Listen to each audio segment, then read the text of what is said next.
Assalamualaikum warahmatullahi wabarakatuh. Teman-teman sekalian, kembali lagi di channel saya. Pada kesempatan kali ini saya akan share kepada teman-teman semua terkait dengan info terbaru mengenai tes CPNS tahun 2021. Sebelumnya saya minta teman-teman yang belum sempat untuk subscribe channel saya untuk bisa di-subscribe. Ya, jika sudah terima kasih. Baik, untuk terkait dengan info terbaru mengenai CPNS, yang pertama mengenai dengan keputusan Menteri nomor 1023 garing 2021 terkait dengan passing grade ya. Ya, ini sebagaimana teman-teman ketahui pada tahun-tahun sebelumnya mungkin passing grade berbeda ya. Pertama mengenai formasi umum. Ya, untuk passing grade formasi umum TWK yaitu 65, TU 80 dan TKP 166. Ini sangat berbeda dengan tahun-tahun sebelumnya. Kalau tahun sebelumnya TKP itu 126, TU 80 dan TWK-nya 65 ya. Tahun ini berbeda, yaitu TKP malah naik 166. Hanya saja di sini jumlah soalnya juga bertambah ya. Ya, jadi sebelumnya 100 nomor, tahun ini menjadi 110 nomor. Ya, itu terkait dengan TKP formasi umum. Selanjutnya formasi disabilitas yaitu TIU-nya 60. Ya, dia hanya butuh TIU 60 dan total nilai harus berjumlah 286. Jadi teman-teman kalau mengikuti formasi disabilitas ya harus capai nilai itu. Kemudian cum laude ya TIU 85 dengan total nilai harus 311 ya. Jadi dia hanya butuh TIU 85 dan total nilai harus 311. Itu teman-teman sudah bisa lolos. Kemudian formasi dispora yaitu dia hanya butuh TIU 85, dia tidak butuh total nilainya. Beda dengan formasi disabilitas maupun cum laude. Jadi sini yang berbeda hanya di formasi umum ya, teman-teman bisa cek. Ya. Kemudian terkait dengan jumlah soal ya. Untuk jumlah soal juga sebagaimana tadi saya sudah singgung di awal bahwa jumlah soal untuk tahun 2000 tes CPNS 2021 berbeda ya, teman-teman.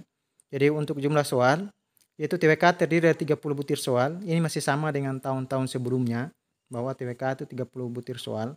Kemudian TIU 35 soal sama juga. TIU 35 soal. Sedangkan TKP ya.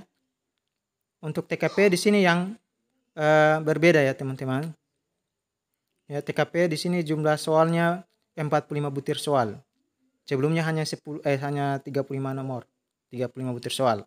Tahun ini dia malah bertambah menjadi ada tambahan 10 nomor lagi. Ya, itu terkait dengan jumlah soal untuk tes CPNS 2021. Selanjutnya mengenai kisi-kisi. Jadi kisi-kisi juga agak berbeda dengan tahun sebelumnya.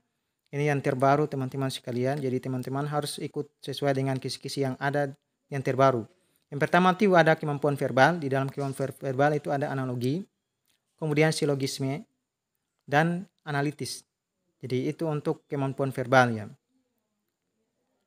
Ya, jadi teman-teman bisa cek juga di video-video saya sebelumnya juga saya sudah bahas mengenai soal-soal TIU ya. Ya, seperti itu. Kemudian yang kedua yaitu mengenai kemampuan analitis. Yaitu ada berhitung, di sini aljabar. Kemudian deret angka, perbandingan senilai, perbandingan kuantitatif, perbandingan senilai maupun yang lain. Di sini bisa soal-soal berkaitan dengan perbandingan umur. Kemudian ada soal-soal cerita juga. Jadi teman-teman juga bisa cek di video-video saya di bagian CPNS. Itu ada juga soal-soal yang sudah saya share. Kemudian kemampuan figural, ada analogi, ketidaksamaan dan serial. Ini juga sama. Ada soal-soal juga di video saya sudah bahas ya, teman-teman bisa cek ya. Jadi ini masih sama dengan tahun sebelumnya. Kemampuan figural itu ada analogi, ketidaksamaan, serial. Jadi ini teman-teman cek gambarnya yang tidak sama, kemudian lanjutan, kemudian analoginya atau cerminannya. Kemudian TKP. Nah, di TKP di sini yang ada tambahan. Ya. Jadi kalau pelayanan publik masih sama sebelumnya, tahun sebelumnya jejaring kerja, sosial budaya, teknologi informasi, profesionalisme, dan tambahan satu yaitu anti radikalisme. Jadi tahun sebelumnya untuk TKP tidak ada anti radikalisme. Kemudian TWK itu ada nasionalisme, integritas, bela negara, pilar negara, dan tambahan satu lagi bahasa Indonesia. Kalau tidak salah tahun sebelumnya bahasa Indonesia juga tidak ada ya. Tapi tahun ini di bagian TWK ada tambahan mengenai bahasa Indonesia ya. Seperti itu teman-teman sekalian. Ya, jadi teman-teman juga bisa mungkin bisa saya share, lebih dan kurangnya saya maaf. Jangan lupa jika merasa video ini bermanfaat untuk teman-teman komen, like, komen, kemudian share kepada teman-teman yang lain. Kemudian teman-teman juga saya harapannya bisa cek video-video saya yang lain. Oke, mungkin itu saja. Assalamualaikum warahmatullahi wabarakatuh.